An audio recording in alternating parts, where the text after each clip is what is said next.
Bismillahirrahmanirrahim. Assalamualaikum warahmatullahi wabarakatuh.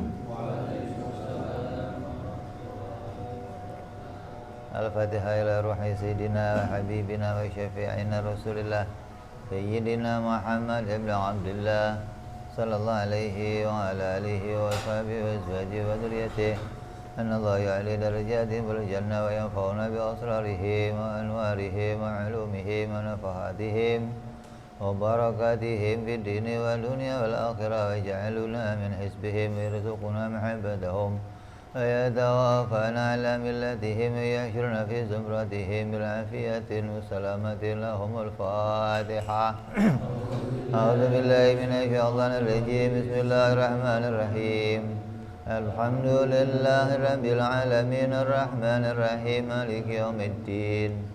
Iyyaka na'budu wa iyyaka nasta'in ihdinas siratal mustaqim siratal ladzina an'amta 'alaihim ghairil maghdubi 'alaihim waladdallin. Amin. Bismillahirrahmanirrahim. Nawaitu ta'alluma wa ta'lima wa tadhakkura وتذكيرا والنفعا والانتفاعا والإفادة والاستفادة على التمسك بكتاب الله وسنة رسول الله صلى الله عليه وسلم والدعاء إلى الهدى والدلالة على الخير ابتغاء مرضاته وقربه وثوابه وحسن الخاتمة مع اللطف والعافية وصلاح العاقبة. Bismillahirrahmanirrahim. Alhamdulillahirabbil alamin. Wassalatu wassalamu ala asyrafil anbiya'i wal mursalin Sayyidina wa habibina wa syafi'ina wa maulana Muhammadin wa ala alihi wa sahbihi ajma'in. Amma ba'du. Qala musanniful kitab Hadratus Syekh Kiai Said bin Kiai Armiyah rahimahullah wa nafa'ana bihi wa bi ulumihi fid darain. Allahumma aftah qulubana futuhal arifin wa bihikmatika wa ansur alaina birahmatika ya arhamar rahimin.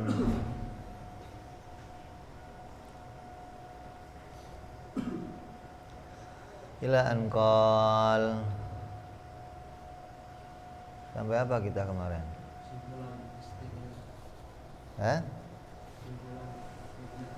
Istighna ya?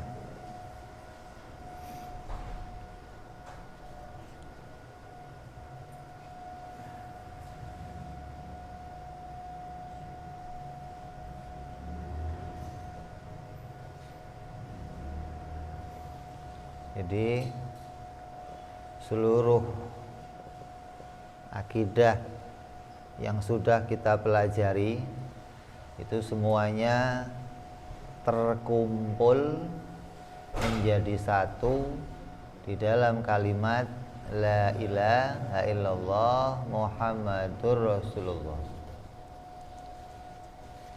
Jadi semuanya disimpan, semuanya dirangkum dalam sebuah kalimat.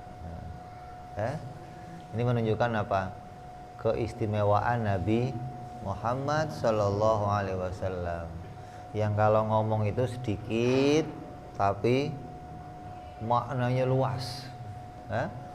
Berarti itu La ilaha illallah Muhammad Rasulullah. Kalau kamu bedah isinya, kamu bongkar isinya, ya sekitab ini nih. Itu isinya La ilaha illallah Muhammadur Rasulullah. Jadi kalau kamu mau ingat semua isinya kitab ini, nggak usah dibuka satu-satu, nggak usah kepanjangan. Terus cukup baca 2 kalimat syahadat, maka akan hadir di hati kamu nanti makna-makna tersebut. Artinya orang yang di dalam hatinya itu tersimpan dua kalimat syahadat, makna-makna tersimpan, nanti dari makna itu akan muncullah kalimat-kalimat di lisannya. Gambarannya inilah, kalau di gelas ini isinya susu, dituang keluarnya apa? Susu. Kalau di hati kamu terisi makna-makna ini, nanti mulut kamu akan keluarnya itu. Kamu bercita-cita, nanti saya kalau mati mau ngucapin la ilaha illallah. Nggak bisa.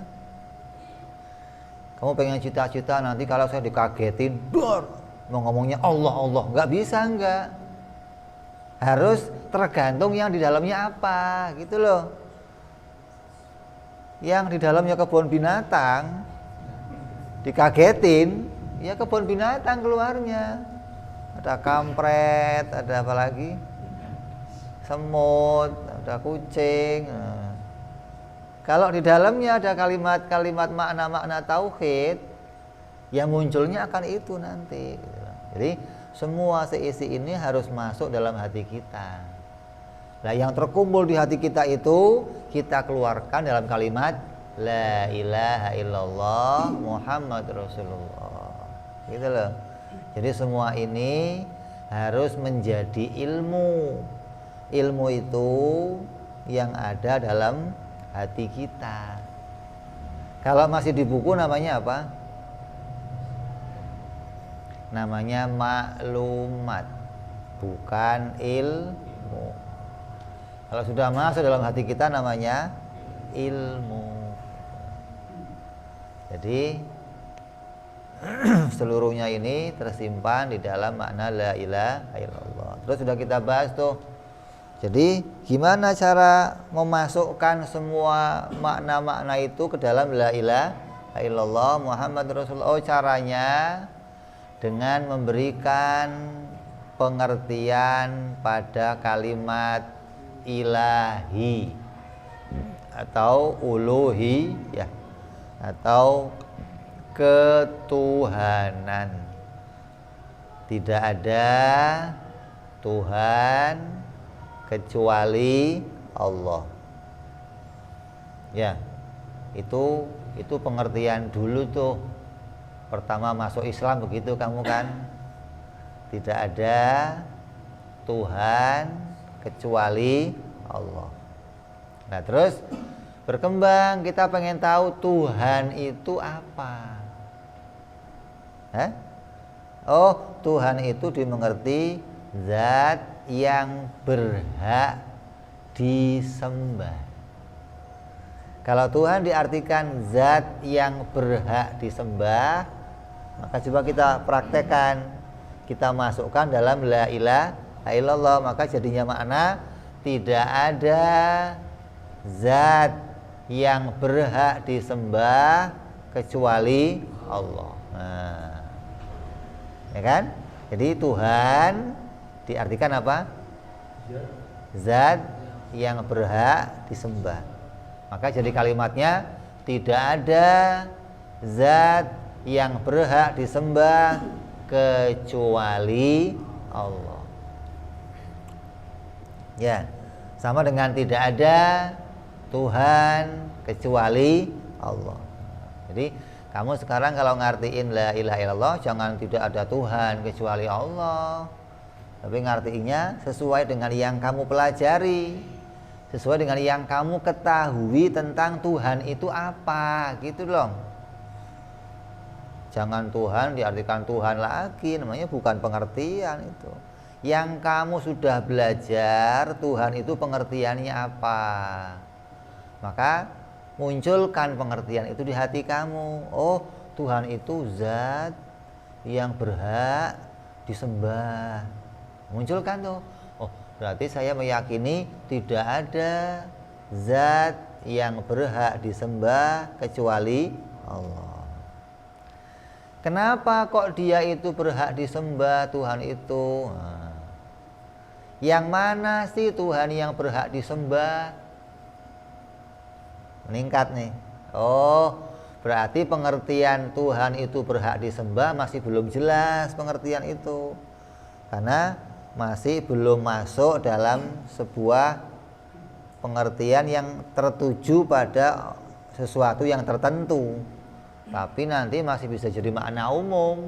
Ono ngakunya berhak, ono ngakunya berhak, ono ngakunya berhak. Lalu ulama tauhid memberikan lebih definisi lagi, lebih spesifik. Apa itu Tuhan itu? Zat yang tidak butuh kepada segala sesuatu dan segala sesuatu yang lain membutuhkan dia. Itu makna Tuhan yang lebih spesifik. Apa sih Tuhan itu? Tuhan itu ya zat yang nggak butuh kepada yang lain. Terus dan yang lain membutuhkan dia. Sesuai dalam Al-Quran, wallahu ghaniyun wa antumul fuqara. Dan Allah itu maha kaya, sedangkan kalian semua adalah fakir atau membutuhkan. Tandanya apa? Allah itu nggak butuh kepada yang lain, dan kita semuanya butuh kepada Allah gitu. Maka pengertian itulah yang jadi pengertian yang paling jelas, yang kemudian dari pengertian itu nanti akan kita masukkan makna-makna yang sudah kita pelajari. Yang pertama, kita akan masukkan makna-makna ini dalam definisi yang pertama, disebut definisi istighna. Jadi pengertian ketuhanan kita bagi jadi dua, disebut namanya istighna dan iftikor gitu loh. Karena kan tadi ketuhanan ada dua makna kan, zat yang nggak butuh pada yang lain kita sebut istighna gitu loh. Yang lain semua butuh kepada dia kita sebut iftikor gitu loh. Jadi makna ketuhanan ada dua, istighna dan iftikor. Maka kita mulai bedah jelaskan makna yang pertama, yaitu makna istighna. Kalau dia Allah itu tidak butuh kepada segalanya. Kalau Allah itu adalah zat yang disebut Tuhan dan dia nggak butuh segalanya, maka pasti pada dia itu terdapat 28 sifat. Pasti pada dia terdapat 28 pedoman yang menunjukkan dia tidak butuh kepada segalanya. Kalau 28 ini kurang, maka dia tidak bisa disebut maha kaya gitu. Jadi untuk disebut maha kaya dan nggak butuh sama yang lain, harus pada dirinya ada 28 sifat atau pedoman.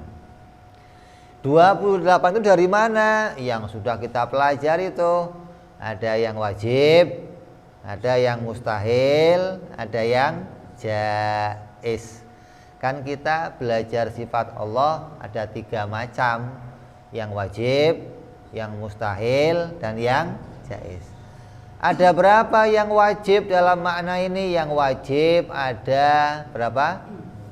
11 sifat. 20 mana sih? 20 itu bahannya, masih belum menunjukkan makna apa-apa tuh 20. Nanti 20 itu kita bagi 2. Separuh menunjukkan makna Tuhan Maha Kaya, separuh lagi menunjukkan segala selain Allah itu butuh kepada Dia. Tadinya kan sebelum sebelum kita sampai pada kesimpulan 20 itu masih jadi satu dan belum menunjukkan makna apa-apa. Belum tergambar pada pikiran kita maknanya ketuhanan.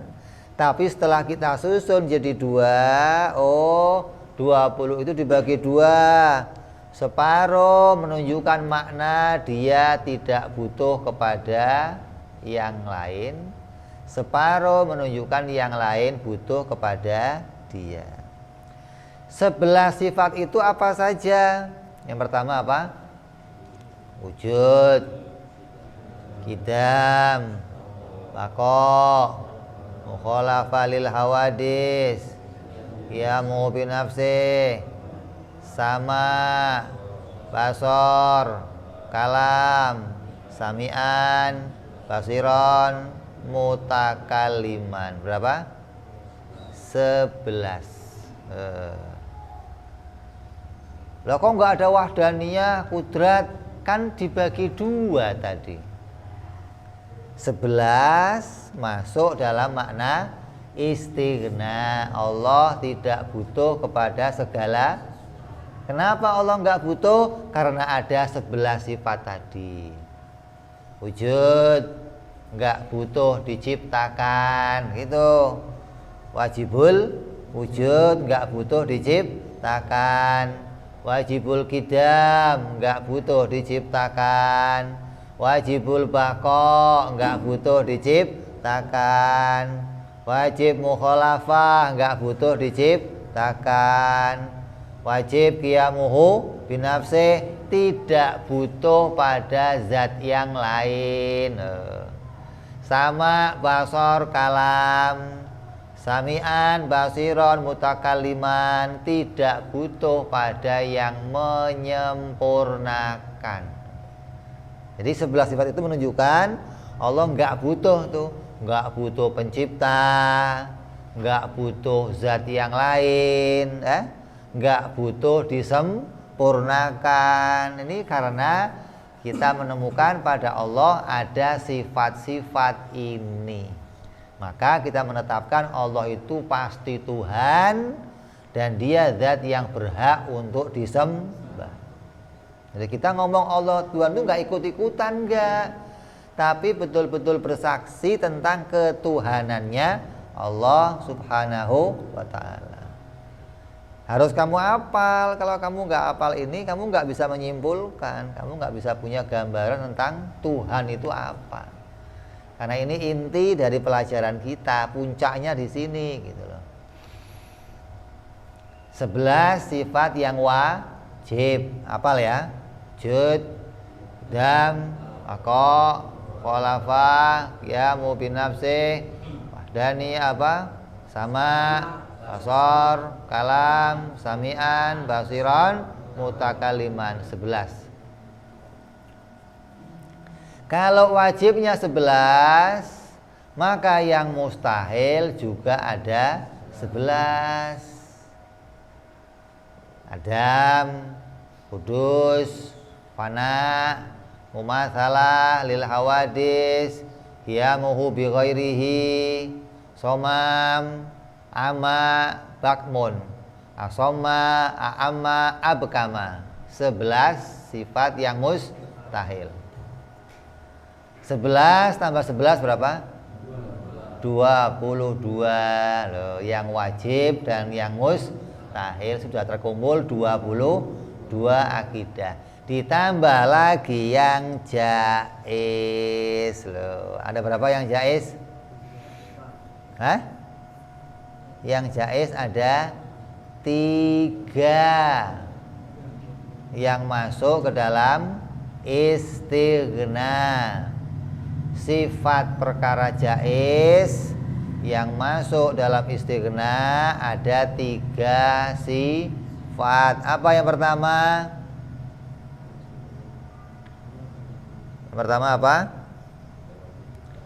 La yajibu wala yastakhilu. Allah enggak wajib menciptakan segala sesuatu dan tidak mustahil menciptakan.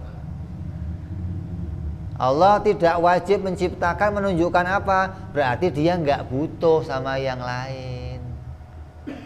Kalau kita kan butuh, maka kita wajib mengerjakan sesuatu. Allah nggak butuh, maka Allah nggak wajib mengerjakan apapun. Mau ngerjain ya boleh, nggak ngerjain juga boleh. La yajibu wala yastahilu. Terus tanazahu ta'ala anil aghradi fi af'alihi wa ahkamihi. Allah tidak mengambil keuntungan di dalam menciptakan sesuatu. Dua nih. Kalau Allah mengambil keuntungan, berarti dia membutuhkan sesuatu. Beda sama kita. Kita kalau kerja pasti mengambil keuntungan. Kenapa? Karena membutuhkan sesuatu. Allah menciptakan langit, menciptakan bumi, menciptakan apa saja, Allah tidak mengambil keuntungan. Tandanya dia tidak butuh sama segalanya. Dua, yang jaiz, yang menunjukkan makna apa? Istighna, maha kaya Allah, tidak butuh pada yang lain. Yang ketiga, la ta'thira li syai'in minal kainati bi quwwatihi. La ta'thira, tidak ada hasil yang bisa dimunculkan dari hamba-hambanya Allah dengan kekuatan yang ada pada dirinya. Kita ini menganggap diri kita diberikan oleh Allah kemampuan, diberi kekuatan, diberi tenaga, tapi harus kamu yakini bahwa semua yang diberikan Allah itu, tenaga, kekuatan, kemampuan, tidak bisa menghasilkan apapun, tidak bisa memunculkan apapun juga, nggak bisa. Tandanya Allah tidak membutuhkan pertolongan siapapun dalam menciptakan alam. Tandanya alam semesta ini tidak bisa menjadi perantara bagi Allah. Andai dalam alam ini ada kekuatan yang bisa menghasilkan sesuatu, maka kekuatan itu akan membantu Allah menghasilkan. Tapi nyatanya nggak ada demikian.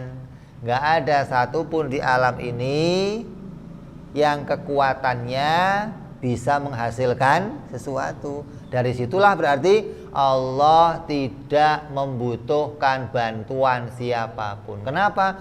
Karena nggak ada yang bisa bantu. Seluruhnya lemah, seluruhnya nggak bisa menghasilkan apapun, hingga nggak ada di alam ini yang bisa membantu Allah. Tandanya Allah nggak butuh dibantu oleh makhluk, karena makhluk semuanya lemah. Tiga nih, tidak wajib menciptakan, tidak mengambil keuntungan, tidak butuh perantara, karena alam ini nggak bisa menghasilkan apapun.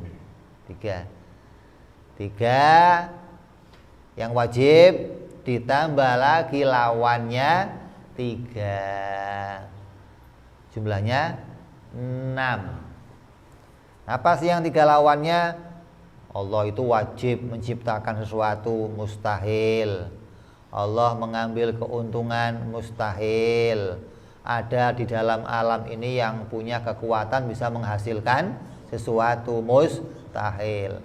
3 yang menjadi sifat yang wajib, sifatnya perkara jaiz, ditambah lawannya juga 3, 6, ditambah yang wajib 11, yang mustahil juga 11, 22 ditambah 6 jumlahnya 28 akidah. Inilah yang masuk dalam maknanya definisi makna yang pertama, ketuhanan.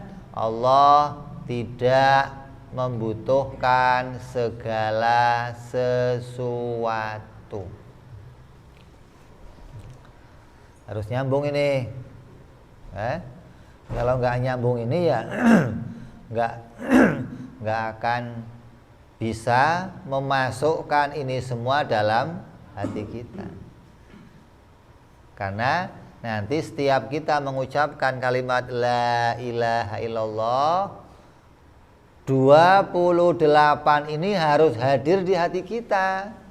Harus kita ingat, ya Allah, Engkau zat yang maha kaya, tidak butuh kepada segala sesuatu. Maka muncul tuh, Engkau wajibul wujud ya Allah, wajibul qidam, wajibul baqa, wajib mukhalafah. Ini satu-satu muncul. Kan sulit, Bib. Ya sulit memang, karena pertama memahaminya. Tapi nanti kalau terus kita ulang, insya Allah jadi mudah. Insya Allah jadi tersingkap apa yang di hati langsung bisa muncul dalam lisan kita, gitu loh.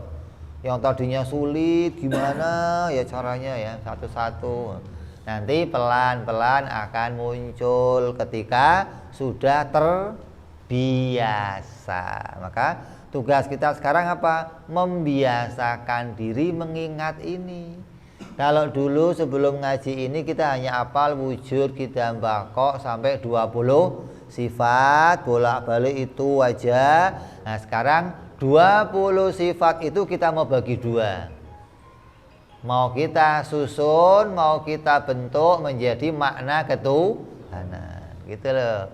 Jadilah sekarang 20 sifat itu bermakna untuk kamu. Oh, ternyata saya selama ini ngaji sifat 20, ini toh fungsinya, gitu loh.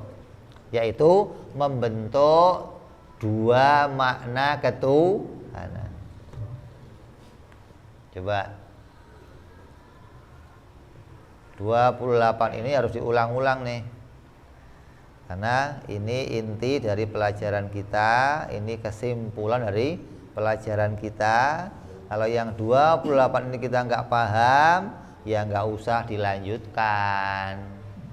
Mendingan apal-apalan sifat 20. Udah main sama anak TK lagi aja. Wujud, qidam, baqa, mukhalafatu lil hawadisi. Kerjanya cuma ngapalin. Nah, tugas kita bukan apalan lagi. Tugas kita mencari makna, mencari pengertian. Lah sekarang musonef, penulis kitab ini sudah menghadirkannya. Maka tinggal bagaimana kita mengolah makna itu dalam hati kita. Walaupun nanti bentuk pelafatannya nggak harus seperti ini, nggak harus. La ilaha illallah, tidak ada zat yang menciptakan langit, hanya Engkau ya Allah. Gitu munculnya. La ilaha illallah, muncul di hati lagi. Tidak ada yang menggerakkan saya, hanya Engkau ya Allah. La ilaha illallah, tidak ada yang mendiamkan diri saya, hanya Engkau ya Allah. Gitu. La ilaha illallah, tidak ada yang menggeser matahari kecuali Engkau ya Allah. Terus satu persatu hingga nanti terbiasa memunculkan makna-makna tentang ketuhanan dalam hati kita. Jadi jangan cuma la ilaha illallah, tidak ada Tuhan kecuali Allah, la ilaha illallah. Itu enggak muncul maknanya dari situ, hanya terjemahnya. Nah sekarang jangan pakai terjemah lagi, tapi mulai menghadirkan makna-makna ini ke dalam hati kita, hingga nanti akan terbentuk di hati kita prinsip-prinsip ketuhanan atau dasar-dasar agama. Coba Ini pondasinya agama kita. Karena kita akan membangun agama di atas pondasi ini, di atas rel ketuhanan. Kalau nggak paham ini gimana dong? Perlu ujian nggak kira-kira?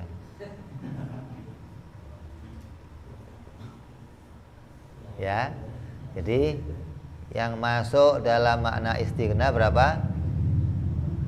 Yang wajib ada berapa? Yang wajib ada 11. Apa saja?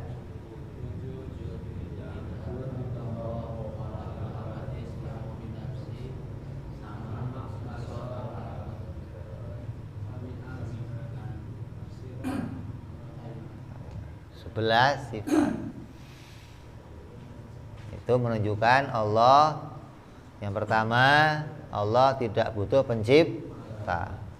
Yang kedua, Allah tidak butuh kepada zat yang lain. Yang ketiga, Allah nggak butuh sama yang menyempurnakan. Kenapa? Karena Allah maha sempurna. Mana yang menunjukkan Allah sempurna? Mana? Sama, basor, kalam. Namanya sifat apa ini? Sifat sempurna.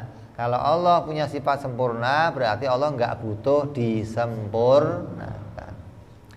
Terus wajibnya 11, mustahilnya 11. Mustahil kamu nggak hafal pasti.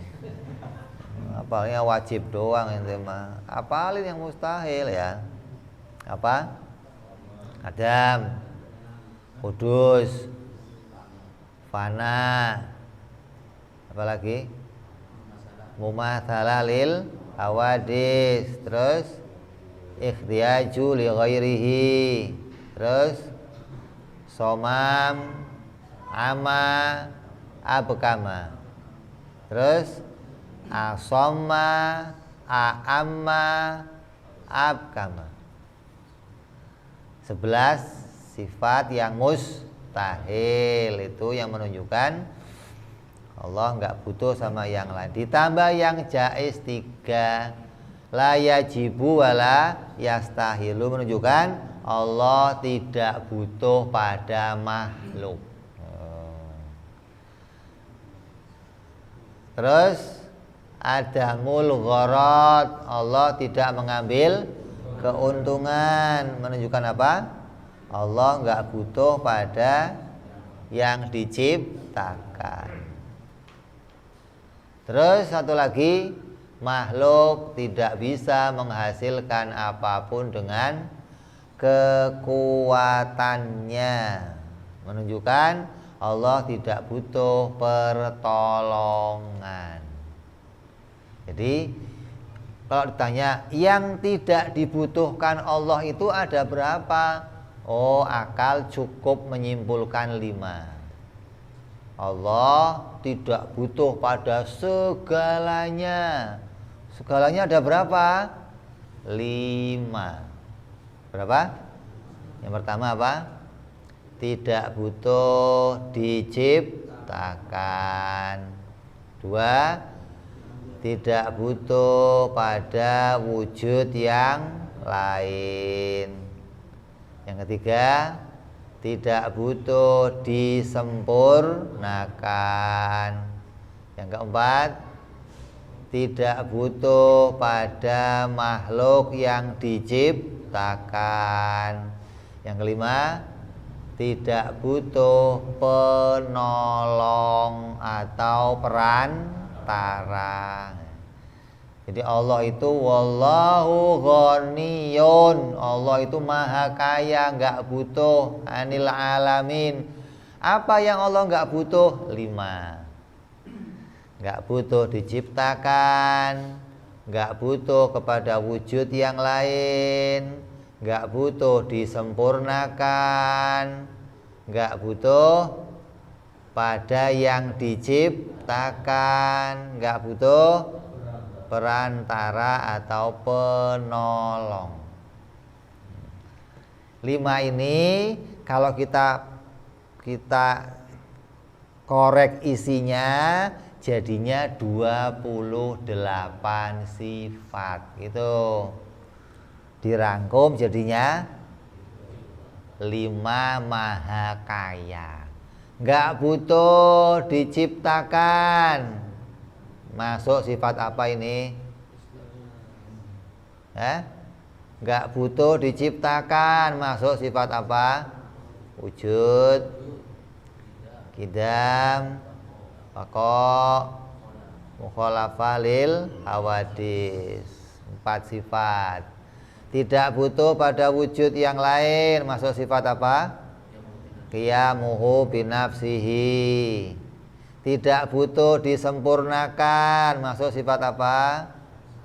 Sama, basor, kalam, sami'an, basiron, mutakalliman. Tidak butuh kepada makhluknya. Masukin apa ini? Jaiz. Allah tidak wajib menciptakan sesuatu. Terus Allah tidak mengambil keuntungan. Atau lagi Allah tidak butuh perantara atau penolong. Masukin sifat apa? Jaiz. Apa? Makhluk tidak punya hasil dengan kekuatannya. 5 disimpulkan 5, isinya ada 28 akidah. Sempurna sebenarnya. Jadi kalau kamu mau kenal Tuhan, setelah kamu bisa melihat makna ini, barulah jelas, oh itu toh yang namanya Tuhan. Maha sempurna, tidak butuh diciptakan, tidak butuh perantara, tidak butuh kepada makhluknya. Itu maha sempurna atau maha kaya bagi Allah Subhanahu wa ta'ala. Kalau kita kan enggak, butuh diciptakan, butuh disempurnakan, terus butuh pada perantara, terus butuh pada yang dikerjakan. Kalau kita begitu. Nah, kalau Allah maha kaya mutlak, tidak butuh segalanya, tidak butuh apapun dari seluruh alam semesta. Nah, kalau ada Tuhan kok butuh gimana? Ya bukan Tuhan. Ya kan? Dari pengertian ini nanti kamu bisa menolak tuh semua yang disebut Tuhan oleh selain orang Islam. Yang ketika mereka mengatakan ini Tuhan saya, ternyata mereka ada di atas. Kalau di atas berarti masih butuh apa? Tempat. Tuhan kok butuh tempat? Ya bukan Tuhan. Terus kamu bisa bantah semuanya. Tuhan mereka bagaimana? Oh, Tuhan mereka punya jenggot. Tuhan kok punya jenggot? Tuhannya kok duduk di kursi? Tuhan kok butuh kursi? Tuhan ada di langit. Tuhan kok butuh tempat? Tuhan kok naik turun? Tuhan kok butuh jalan-jalan? Terus nih, kita bisa tolak mereka karena yang mereka sembah itu sebenarnya masih punya sifat butuh. Sedangkan Tuhan yang kita sembah, Allah Subhanahu wa ta'ala, mutlak maha kaya, tidak butuh kepada segala sesuatu. Makanya jangan sampai di hati kamu mengimani kalau Allah itu ada di atas. Ini imannya rusak nih. Ini kan Quran yang ngomong begini, Quran yang ngomong begitu, tapi makna ketuhanan menolak itu. Kan nggak nyambung. Gimana sih? Makna ketuhanannya mengatakan Allah maha kaya, nggak butuh tempat, nggak butuh zat yang lain. Lah Quran mengatakan Tuhan di atas, kan nggak nyambung kalau kita mau omongin. Terus gimana? Oh berarti ayat Qurannya harus ditakwil gitu. tempat yang dimaksud di situ bukan tempat untuk Allah bersemayam. Tempat di situ maknanya tempat yang dikuasai oleh Allah.